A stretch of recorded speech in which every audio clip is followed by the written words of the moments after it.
It's time to accelerate. Hi, I'm your host, Andy Paul. Join me as I host conversations with the leading experts in sales, marketing, sales automation, sales process, leadership, management, training, coaching, any resource that I believe to help you accelerate the growth of your sales, your business, and most importantly, you. Hello, and welcome to Accelerate. I'm excited to talk with my guest today. Joining me is Shep Hyken, customer service and customer experience expert, Hall of Fame speaker, New York Times and Wall Street Journal bestselling author. Shep, welcome to the show. Hey, thank you for having me. Mom's especially proud of that last one, the bestseller. Well, not just once, but multiple times. I mean, that's very impressive. Been very lucky. So take a minute, introduce yourself, tell us how you got into the customer service, customer experience business. Well, to really do that, we've got to go way, way back. Let's go way, way back. That's fine. Yeah, I was a kid, started my first business, and my parents gave me suggestions on how to make sure that my customers were happy. And everything from writing a thank you note when, I was a birthday party magician. So writing a thank you note after the job or the show, right. Making sure I showed up early, making sure I called to get feedback. And I had no idea that was called customer service back then. And then, we skipped to when I started my business way back, 1983, pretty much right out of college. And all of the things that my parents taught me about that little birthday party magic show business were the things that I believed in and started talking about. Read a book called Moments of Truth, and actually read an article prior to that by the same gentleman that authored the book, Jan Carlson. Yep. And read that article, and I said, this is exactly what I want to talk about. And then when the book came out, there weren't a lot of customer service books back then to study and research. And throughout my high school and college career, I had a regular job. I knew what good customer service was. I worked at this sounds, like a lower end job in a sense, a guy collecting money on the drive at a gasoline station. It's probably not the highest profile job that you want. It's definitely, you would think, well, where's the customer service there? We were a self-service station, and we were just an old station that you didn't go up to the kiosk and pay the cashier. We actually had to go collect the money on the drive and reset the pump manually. And one day it was about, it was so cold. It was well below freezing, and an elderly woman came up, and she jumped out of her car to pump her gas. And I said, ma'am, stay in the car. I'll take care of it. And I went inside, and my manager kind of yelled at me. He said, why did you do that? We're a self-service station. I go, yeah, but she was older and looked frail, and I just thought it was the right thing to do. And he said, well, now she's going to expect that every time. I go, well, at least she'll come here instead of across the street. And, so I didn't know that was called customer service. I just thought it was doing the right thing. And I quickly learned, doing the right thing. But I actually, with that company, I was I worked at the station on the weekends. I worked in the accounting department during the week. And when I graduated, I became the manager of the retail operation, ultimately different regions and then overall. And then they sold the company less than a year out of college, and that's why I do what I do today. Interesting. That's the background. Okay, so let's do a definition of terms, because there's more terminology coming into customer service business, or directly and a little bit on the fringe. Right. We've got customer service, we've got customer experience, now increasingly customer success. So maybe take people through the listening to this, what the difference is between the three. Let's define each one and make sure people really sort of understand.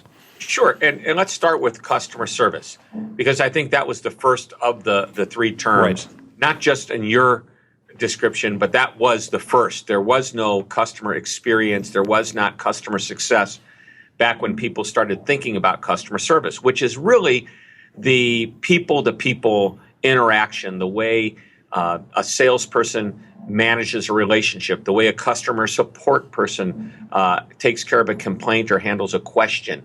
It was all of the interactions that customers had with the company, typically on a people-to-people level. And I think the important thing to interject is that it includes pre-sales as well as post-sales. And this is really, I want to get back to it later, but this is really hard for a lot of business owners and CEOs to really understand, is that what happens before the sale is a service as well. It's selling with service. It's relationship building. It's creating confidence. And then once the person decides to write you a check or use their credit card or say, where do I sign? that's when they have confidence to do that, and that's when affirmation takes over. And did they make the right decision? It's really what happens afterward is that people think, well, that's the service side, but the reality is everything leading up to it is building the relationship through creating confidence. Confidence is created through the interactions that people have with others, which is ultimately customer service. So. Right.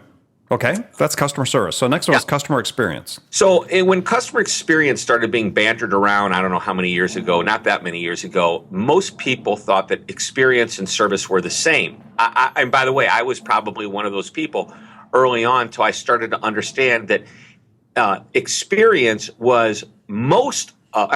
customer service was most of experience, but there were other things that were happening.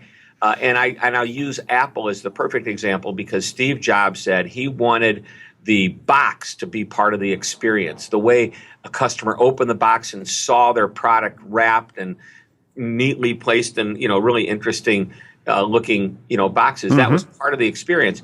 And I thought, okay, I'm starting to get it. Packaging and design is part of the experience. Part of the experience might be receiving an email after you place your order at Amazon or any other retailer online where it just confirms that your order has been placed. Then it's confirmed that the order is sent, and here's your shipping number if you want to track it. Little things like that are all adding to the experience. So while a customer service experience is a very big part of the overall experience, experience includes any interaction, people to people, people to product, people to any aspect of the business that customer experiences is part of the experience. Okay, so customer success. Customer success. Now, there are several definitions out there, but I'm going to go with what I think is the most standard and basic, and that is customer success is ensuring the success that your customer has with your product. A best way to describe it is this is a generic example. I buy a software program, and it's a pretty robust, important software program to my business. And rather than just me buying it and installing it and trying to figure out how to do it, the company says as part of this process, we have a coach that will be assigned to you, and that person will take you and give you your first lesson or many lessons if necessary to ensure you can fill in the blank, success. And so really that's what customer success is creating a system that allows your customer to maximize the success they're going to have with your product. Right, and success could be defined as make sure they get the ROI from it that they anticipated or that you proposed to them, or they get the value in some dimension that they expected they would when they purchased it. Right, and great company that does this, Quicken, for example, QuickBooks.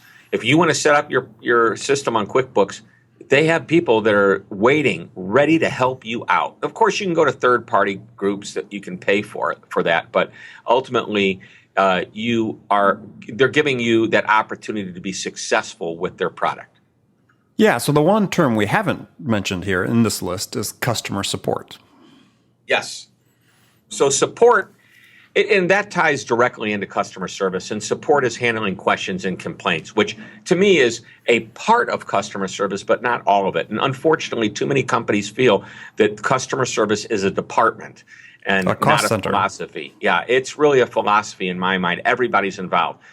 So the customer service department or customer support department is typically, if it's online support, if it's social media support, people interacting over the social media channels, or the traditional pick up the phone, give me a call. And I think even email falls into the traditional side.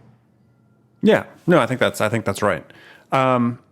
I love what you say. In one of your articles I was reading, you said there are no traffic jams along the extra mile, meaning if you go the extra mile to help the customer, you're not going to have a lot of company out there. And I think that's in everything that you do. And it's the support, it's the experience, it's the general service. It's what are you doing to differentiate yourself, to put yourself out there a little bit further than others. And I wrote that article just last week, but I've been talking about that concept for a long, long time. And if you think about what is it that you enjoy with the businesses that you do business with that makes you stay loyal to them? And sometimes that extra mile is that extra phone call, the extra time somebody spends with you to help you understand that customer success factor, where as part of the onboarding process to a software program, you can pick up the phone and get the support you need, and you're assigned your coach, and all of these ideas, by the way, to utilize them to their maximum ability, and what they're meant for is anybody could be nice, anybody can go the extra mile, anybody can do an extra step, stand out. But is that creating an emotional hook of some sort with the customer? When I say emotional, I'm not talking about, are you going to make the customer cry or smile or be happy? No. You might actually. You might, you might if it's really bad, but I hope it doesn't happen if it's really a good situation. But here's the thing. People say, what's the difference between, customer satisfaction and customer loyalty? So let's talk about two definitions here. When everybody says, hey, we're going after, we want our customer sat scores to be high. I don't care about customer sat scores. Satisfaction is a rating, okay? It's a 1 to 5 or a 1 to 10. I love it when they give me those high ratings in my satisfaction scores, but I want to know, do those ratings get the customer to come back? So satisfaction is a rating. Loyalty is an emotion.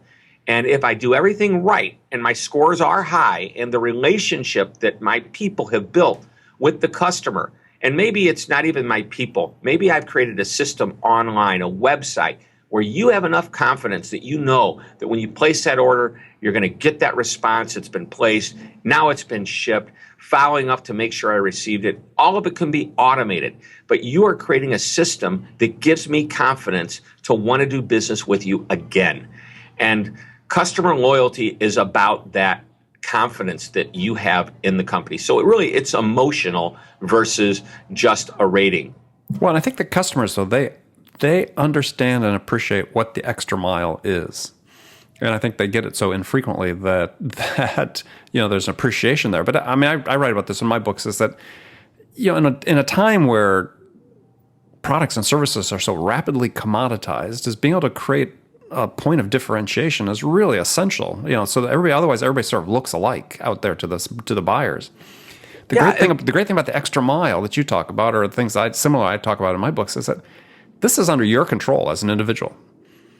I mean, you don't have to have a mandate. You don't need to be a dictate. It's right. You can do this. Right. And what can you do that is the extra mile that's going to set you apart? And you need to give employees, if we're talking to if the people listening to this show have employees, you need to give the employees the ability, empower them to do little extra things, and give them examples of what those extras are. I love, and I know the company is almost a cliche in customer service, but Zappos is recognized as one of the top customer service companies in the world. And Tony Hsieh says, who's their CEO, you do what it takes to make the customer happy. You stay on the phone long enough to make sure that when that customer gets off the phone, they're completely happy. American Express, who's a great company, not quite as recognized for their customer services. I mean, they are a rock star in customer service. But, I think so. I've had great interactions with them. Yeah, but compared to Zappos, where Tony Hsieh, I think part of it is it's a big institution versus a smaller, $1 billion business versus many billions, multiple of dollars. billion, right? But still, the important thing there is that a company like American Express, their metrics and they use NPS, the Net Promoter Score, which is a simple question, which is on a scale of 1 to 10, what's the likelihood that you would recommend us? And they, as part of their metric, the call centers, when you call and talk to them, they will stay on the phone long enough to get a high score.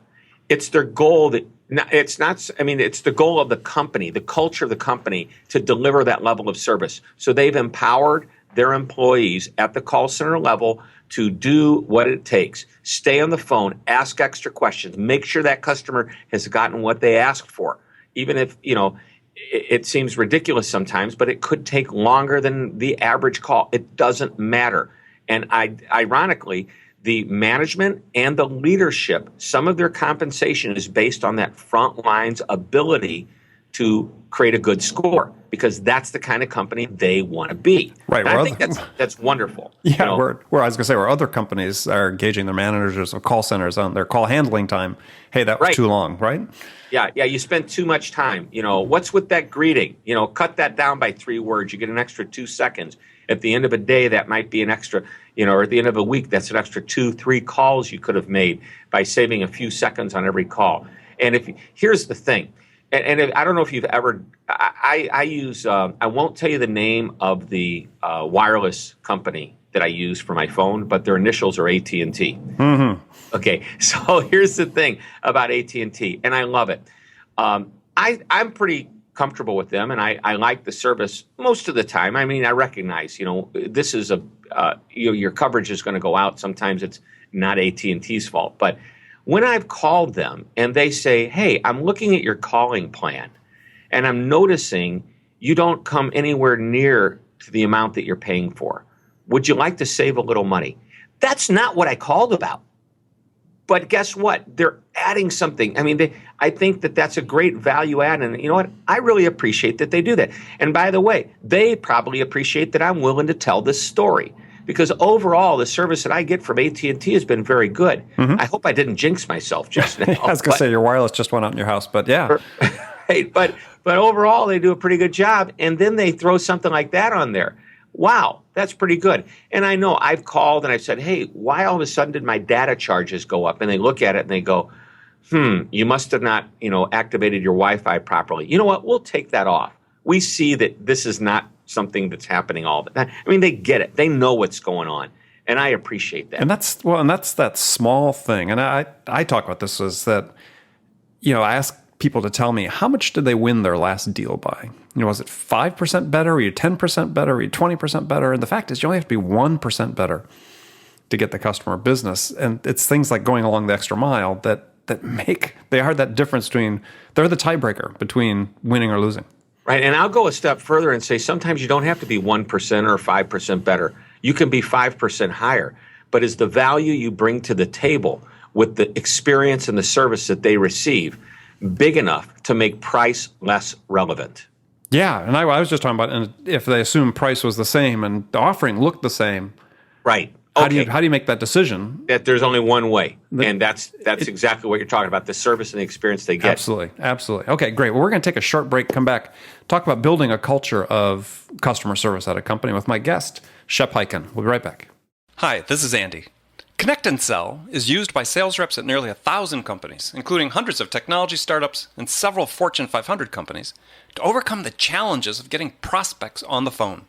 Companies using Connect and Sell grow their revenues faster by enabling their sales reps to have more sales conversations in 90 minutes than they could otherwise achieve in an entire week. Connect and Sell can be deployed directly to your sales reps, or you can take advantage of their outbound on-demand service, which delivers qualified prospect meetings scheduled directly on your sales reps' calendars. Visit connectandsell.com to learn more about how Connect and Sell can start filling your pipeline today. Okay, welcome back. We're talking to Shep Hyken today about customer service, customer experience. So, really like something I read recently. You had written about building a culture of customer service. You're talking about being a philosophy, not a mandate, not a policy. So it's not just about hiring or leadership. I mean, it's really about commitment and consistency, right? Right. Commitment, consistency. You're always thinking about it. Great service is not a part-time thing. It's an all-the-time thing. Again, service isn't a department. It's a philosophy that runs through the entire company, from the CEO to the most recently hired lowest level position. It is everybody's job to take care of the customer. And if it's an internal customer you're taking care of, you're probably doing something or supporting someone that is better able to take care of their outside customer if you don't actually have direct contact with that outside customer. So keep that in mind as well. I think one of the great customer service experiences, and I don't know if you've spent much time in New York City, but is to go to a restaurant owned by Danny Meyer. Who's one of the great restaurateurs in New York. Fellow St. Louis guy. As a matter of fact, that's right. And So I always tell the story. So my wife and I and our families, our grown kids, we'd been at dinner New Year's Eve in San Diego, and we'd gone to this restaurant, and my stepdaughter had, take-home portions she wanted to take home. And as we get ready to leave, she asks, the server, where's my doggy bag? And they said, oh, we threw it away. And so I said, okay, well, that was like a big portion of her meal. She hadn't eaten much. What are we going to work out here? And they were completely unwilling to be helpful about this at all. I think they offered us a free glass of wine, was pretty much it. So a couple months later, my wife and I are at Gramercy Tavern, which is one of Danny Meyer's restaurants in New York City. I've been there. And same thing. My wife had I forget what she had. Actually, it was chicken she had, and she had only eaten maybe half of it, and had asked them to bag it up. And so as we get ready to go, they say you pick up your takeout bag your doggy bag at the front. We go and ask where it is, and they said, oh my gosh, I think we might have thrown it away. Stay here, if you don't mind, for a few minutes. And they cooked up the entire entree again and gave it to us, and the whole meal free of charge. No questions asked. And it's like the difference there was just the way they're trained, and they didn't have to involve a manager. The waiter did it on his own. It's just like night and day difference, right? And it seems like that is coming from the top. So, and it is. And Danny Meyer is a brilliant dude. By the way, we went to school together. We went to nursery school together. Very cool. Nursery school. And then we were together. He switched high schools somewhere around 9th or 10th grade, maybe 8th grade. We went to a school that started in 5th grade after that. And he was a year ahead of me. I don't know how that happened. Somehow he sprinted a year ahead of me. He switched Or you schools. spent an extra year you didn't realize. Well, I know I didn't do that, but maybe we were just in nursery school and he was on the second half of his 2-year, I don't know. But we joked about that. We actually reconnected playing tennis down in Florida during spring break. But Danny's a brilliant guy, and he believes that service is the differentiator, and all of his restaurants really focus on trying to create that experience. And something else you may or may not know, and just in the last year, he made the statement that we are going to go tipless. Yes. No more tipping. Fun. Yep. And he believes service is a team sport. He said typically the people that get tipped are on the front line, but it's people behind the scenes that are helping to drive that experience. So instead, you know what? Does that mean you're going to pay less to go to a restaurant because you don't have to tip? No, he's going to incorporate the tip into the meal. So you won't pay any more. Maybe you might pay around the same, maybe even a little bit more. But here's what happens. The people in the back of the house who don't ever get seen are now making higher wages.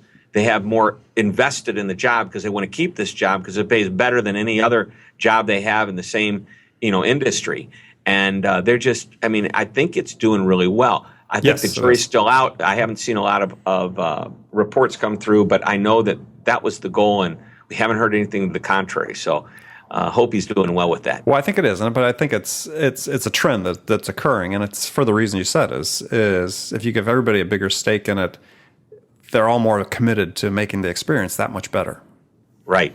Yeah, that's okay. Very interesting. I didn't realize you had that connection when I told the story. So I know everybody. You know everybody. Everything. Okay. Well, now, so in just a few minutes, we have left on this segment. I just want to talk about your 6 steps to build customer service culture. Having the right people to begin with is really important. Obviously, that was your first step. Leadership has to create the culture, which we had just talked about. How do you hire people with a customer service mindset? Sure, and I think that there are 6 steps, and I'll tell you what we'll do. Why don't I take and give you the less than 2-minute version, maybe Perfect. 1-minute version of that. And it is assumed that you have good people to begin with, that you've done a good job hiring. So we'll come back to the hiring question, but I don't want to run out of time with the 6 steps. Number 1, leadership takes the position and defines what the service initiative will be, the vision. My suggestion is you can write it all out, and it could be a document if you want, but at the end of the day, it needs to be summarized in one simple sentence. For example, the Ritz-Carlton, 9 words long, we're ladies and gentlemen serving ladies and gentlemen. That's the overarching vision, and underneath it, you have all your initiatives and all the standards that support it. So it's defined by leadership. Number 2, it is communicated to everybody. And you can communicate it many different ways, through voice, through video, through written, through signage. But it's communicated and it becomes part of what everybody understands the company's about. Number 3 is that you train it. You train everybody. And the front line might be trained differently than somebody in the warehouse. But everybody gets trained to what the overarching philosophy is. Number 4, leadership demonstrates it. You can't say something and then do something else. It's incongruent behavior. So it is leadership demonstrating and defining it. And by the way, I'll go a step out here and say that everybody can be a leader when it comes to great service. You want to be the person that other people say, I want to do that. I want to be like that. Managers have to model the behavior. Oh yeah, they model it. I mean, you can't act one way and be different. Walt Disney used to walk through the theme park and pick up paper off the ground and throw it away because he knew that everybody was watching him, and that if he walked by the piece of paper, he gave permission for everyone to walk by the trash and throw it away. And he called that stooping to excellence. Great example of being a role model. Mm-hmm. Number 5 is to keep it in alignment. And I think that's leadership and management's job. If they see someone out of alignment with the vision or the mission, bring them back in or her back in. If it's a department or a group or a division, same thing. And finally, number 6, you celebrate it when it works. Let everybody know it's working and it's successful, and give them some metrics so they can know because business is all numbers. We increased sales by X%. We had a great year last year. We retained 92.6% of our customers versus the year before we had 87. They love to know that their hard work is paying off and celebrate it. And I think one of the things that you brought up in the article that you didn't mention or didn't drill down on this you're recounting here is, empower your employees to do the right thing. Right. Don't make them get management approval to do the right thing. And that's part of the training. And the best way to do that is this philosophy that it's not mine, but it's not all that well known either. It's called 1 to say yes and 2 to say no. And I don't know if you're familiar with it, but basically it's, if I want to say yes, this seems like a reasonable thing to do for my customer. It doesn't hurt the company. It doesn't really cost the company any money. It could save the customer. All the good things could happen. I don't need to go to my manager to get approval. Or if I've gotten approval once, I don't need to go back for the same thing to get approval a second, third, or a 100th time. However, if I need to say no and I can't come up with a way to say yes to the customer, then I have to go to the manager and say, help me here. Mm-hmm, what can I do to say yes? Or if I can't say no, please approve that I can say no. Yeah. No, perfect. I love that. Love that. 1 to say yes, 2 to say no. A great rule to take into effect. And that's part of empowerment. Yeah, I mean, and that seems to be the thing that holds people back, at least in my experience with customer service, is they're trying to anticipate what management thinks is the right thing to do. And so, clearly they don't have an understanding of either management hasn't clearly articulated, or sometimes, as we said before, maybe they just think this is all a waste of time. But, they don't know how to act in that context. So here's a big payoff exercise to do. Tell everybody they're empowered to do something, and then give them an index card and tell them over the next week or two to write down an example of when they did something without having to ask a manager. And then compile all of those responses, and every employee needs to do this because it could be an internal customer as well.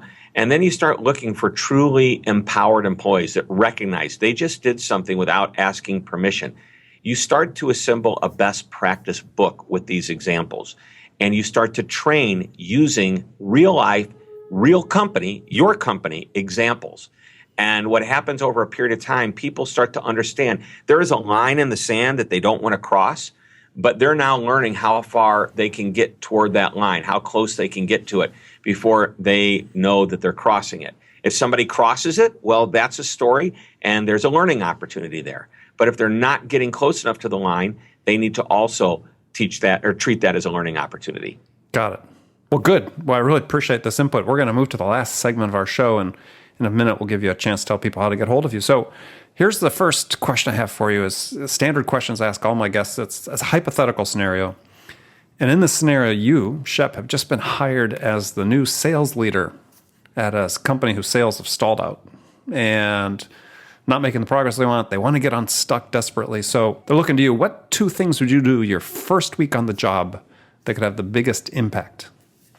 Well, I'd probably first want to, first of all, I wouldn't be the sales manager. Well, that's a hypothetical. So that's, hypothetical. I know that. Project yourself. The first thing I'd want to do is I'd want to get I'd want to interview every sales rep, or depending on the size of the company, a sample of the sales reps.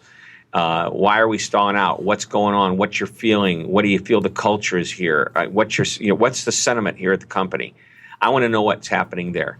Then I want to do at least an equal number, if not more, customers. So that's the second piece of it. And by the way, I don't care which comes first, but I'd like to go down the employee route first, because I believe that before we can even begin to support the outside customer, we need to be supporting internally as strong, if not stronger. And so I'd want to see what the company sentiment is from both the employee and the customer standpoint. Love it. Okay, good answer.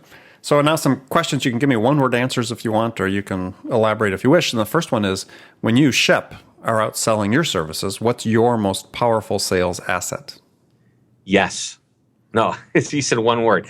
My most powerful sales asset. Gosh, that's a great question. And I'm not sure I'm going to give you the right answer, because there's so many different answers. But I think reputation has a whole lot to do with it. The confidence we create through the reputation we have. But I think the word confidence may be the one word to describe everything, because how fast do we call somebody back? They may have heard of a reputation. Well, now we need to prove it. How fast do we call somebody back? How quickly do we get them what we've promised we would get them? Are we polite and easy to deal with? So those are all, I think confidence may be the overarching word. We create confidence. Okay, love it. Who's your sales role model? You. Ah, perfect. Thank you. I know. Who is my sales role model? Well, I can tell you, back in 1983, when I got into this business, my mom said, you don't have a job. There's these two speakers that are coming to St. Louis, Missouri at the Sheraton Hotel downtown, which is now where the former St. Louis Rams used to play. They leveled the hotel and made it a dome stadium. An empty dome now. Now it's empty, but that's another story. And she said, there's a couple of speakers, and I saw two of the most amazing speakers that completely changed my life, and that was Zig Ziglar and Tom Hopkins. Tom Hopkins. He's been a guest on the show. Yeah, and so Tom gave me sales techniques, and Zig gave me that goal-setting attitude. And so I went back and I did exactly what these guys. I bought Tom's book and Zig's CD. Or it wasn't a CD. It was a cassette tape set called "See You at the Top." Yep. Yeah. And Tom's book, I still have it. It's a green book called "How to Master the Art of Selling." That was my first sales book I ever read. Exactly. And I set my goals and I started smiling and dialing. So I gave you two answers: Tom and Zig. Excellent. 2 for the price of 1. Okay. So other than your own books, what is one book every sales rep should read? Wow. Okay. So again, I'm a customer service and experience guy. I'm going to tell you about a book called The Experience Economy by Joe Pine and Jim Gilmore. Yep. Great book. Yep. And it's all about how you create the experience. And I believe that everything being equal, people will go and gravitate toward the experience. We've already talked about that. I agree, 100%. The role model or case study throughout the entire book isn't about everything being equal. It's about this company charging substantially more than everyone else and still getting the business, and that's Starbucks. It's like a huge case study on one of the great success stories of how somebody can charge 2 to 3 times more than someone down the street for their coffee and yet fill the place every day. And I love that book, The Experience Economy. Yeah, it's a great book. Great book. All right, tough question here for you is, what music's on your playlist right now? That's easy. Boy, I love Eric Clapton, Santana, Allman Brothers. And love Allman Brothers. By the way, I play with Eric Clapton. I play guitar. You play along with him? I do play along with him. The solo on Layla?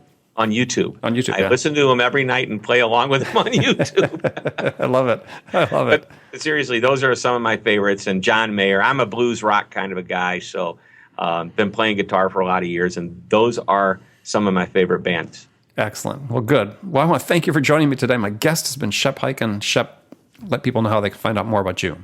Sure. Well, obviously, Google my name. If you Google Shep, S-H-E-P, you're gonna get first the Wikipedia thing on the dog, Shep.